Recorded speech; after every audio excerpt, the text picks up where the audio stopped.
શહેરમાં બિંદાસ્ત ગૌમાંસની હેરફેર થવાની વાતને નકારી શકાય તેમ નથી। ગૌમાંસની હેરાફેરી પોલીસની રહેમનજર હેઠળ થતી હોવાની ચર્ચા પોલીસ બેડામાં છે। ત્યારે બીજી તરફ આજે સવારે અસલાલીમાંથી એક આઈસર ભરીને ગૌમાંસ પકડાતા પોલીસ પણ ચોંકી ઉઠી હતી।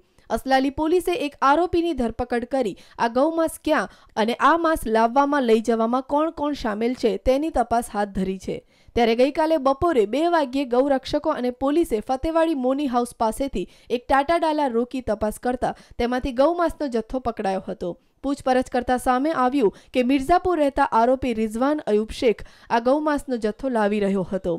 થોડા દિવસ અગાઉ પણ રામોલ વિસ્તારમાં 4800 કિલો જેટલો ગૌમાંસનો જથ્થો ગૌરક્ષક દળ દ્વારા ઝડપી પાડવામાં આવ્યો હતો। ત્યારે આજે ફરી ગૌમાંસનો જથ્થો પકડાતા પોલીસની કામગીરી પર અનેક સવાલો ઉઠી રહ્યા છે। એક તરફ પોલીસ સબ સલામતના દાવા કરી રહી છે, ત્યારે અનેકવાર ગૌમાંસનો જથ્થો પકડાતા માલધારી સમાજ દ્વારા પોલીસ અને સરકારની નીતિઓ પર વિરોધ કરી રહી છે।